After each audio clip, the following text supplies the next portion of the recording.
Hi, I am Julian Bro. I am an economist and policy specialist.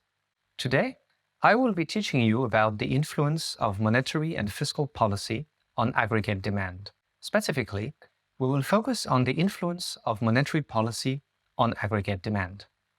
We will start with presenting what aggregate demand is. Then, we will move on to discuss the tools of monetary policy. Finally, we will walk through how monetary policy influences aggregate demand. First, aggregate demand. Aggregate demand is the curve on the graph that shows the quantity of goods and services that households, firms, the government, and customers abroad want to buy at each price level.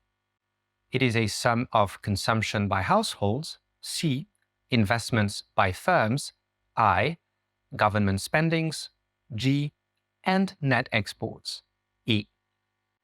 Aggregate demand is downward sloping in the long and in the short run.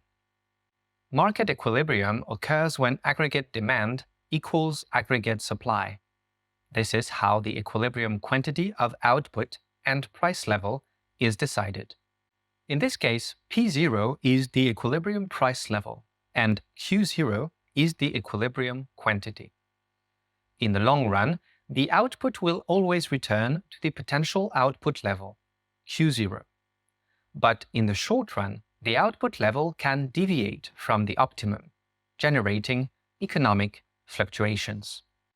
The short-run fluctuations occur because of the shifts in the aggregate demand or supply. Supply shifts are due to production factors such as labor, capital, changes in available technology, and the expectations of producers about future price levels. Demand shifts are caused by changes in the components of aggregate demand. These are consumption, investments, government spending, and/or net exports. Now, let's come to monetary policy. Monetary policy is conducted by the central bank.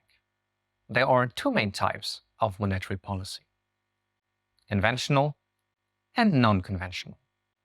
First, conventional monetary policy. Central banks control what is called the key interest rate. They lend to commercial banks, which are also called, in this setting, secondary banks.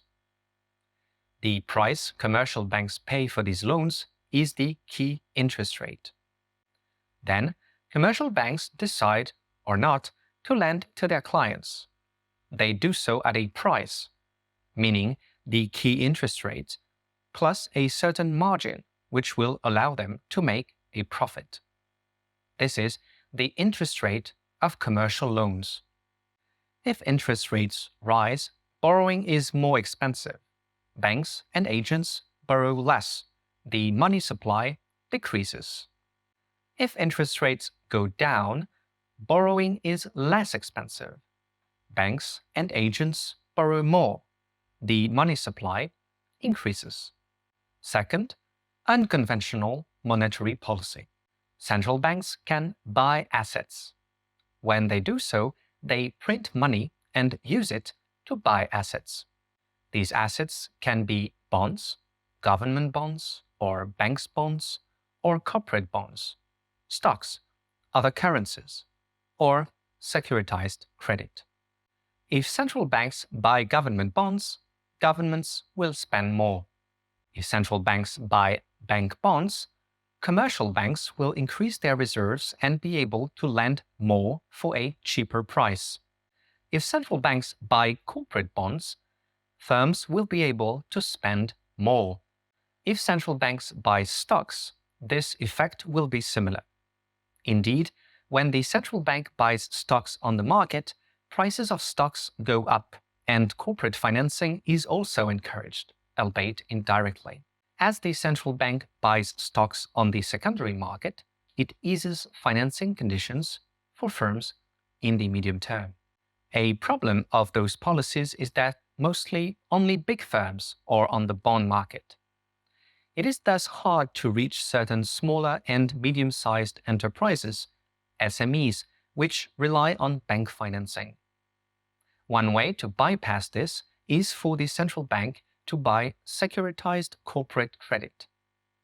Banks holding SME loans can transform them in a security, which is then bought by the central bank. In other words, when central banks buy assets, this increases the money supply. With conventional monetary policy, this increase is in fact mediated by banks. The central bank lends to banks, but banks can decide to keep this money instead of lending it to the real economy. Unconventional monetary policy bypasses banks in order to directly increase the money supply. When a central bank buys bonds, it directly transfers money to agents, be they states or firms. The bonds are then held by the central bank. They have become part of the central bank's balance sheet. This means that as the money supply increases, so will the balance sheet of the central bank. They can also sell assets. This will decrease the money supply. Indeed, if a central bank sells an asset, it will receive money for it. The central bank will then permanently withdraw this amount of money from the total amount of money in circulation. As it reverts back to conventional monetary policy, it decreases its balance sheet. As we just saw, conventional and unconventional monetary policy tools have similar effects. A decrease in interest rates or the central bank's buying assets both increase the money supply. This is called an expansionary monetary policy. If the central bank increases the interest rate or sells assets, this decreases the money supply. This is a restrictive monetary policy. Third, what is the influence of monetary policy on aggregate demand?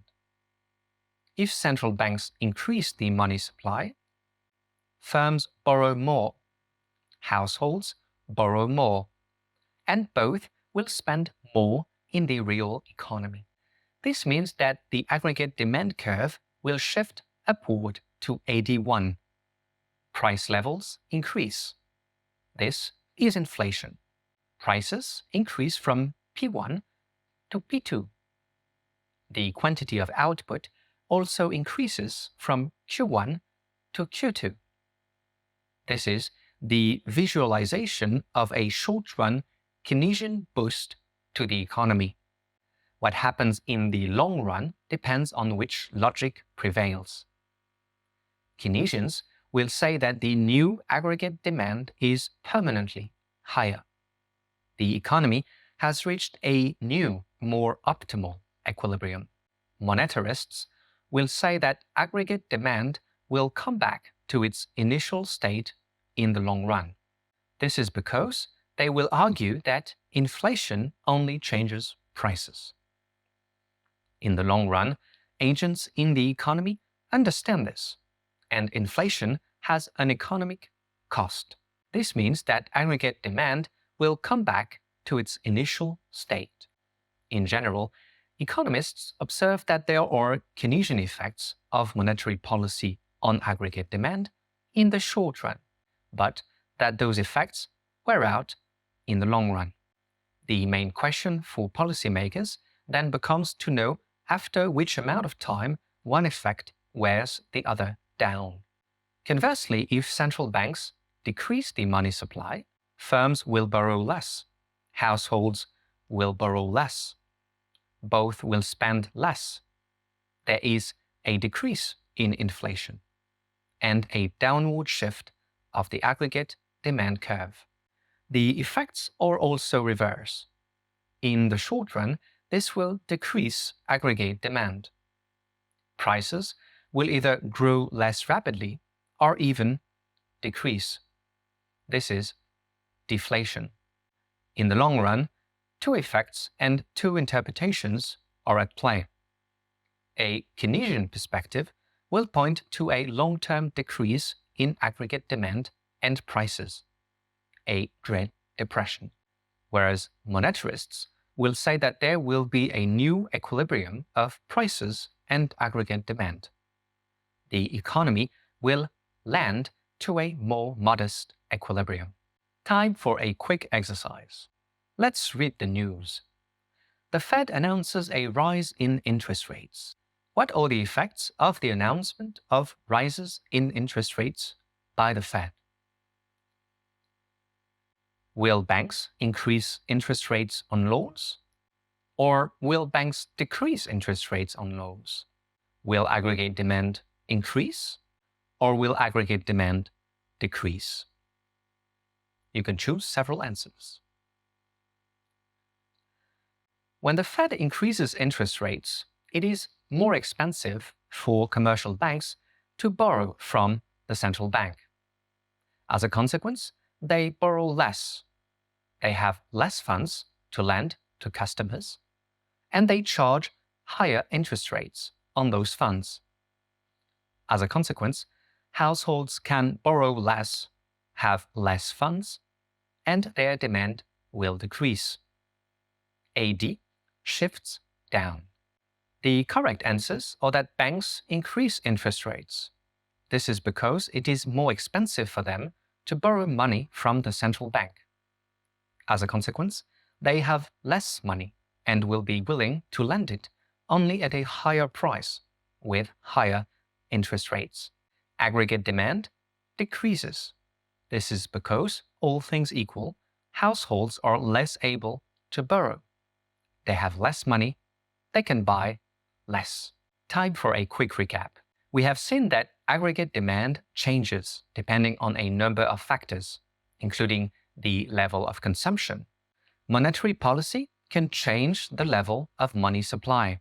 The level of money supply will influence aggregate demand. Today, we discussed how monetary policy can influence aggregate demand. But of course, it is important to keep in mind that it can also influence aggregate supply. Thanks for watching. Check out Chegg for more resources on macroeconomics.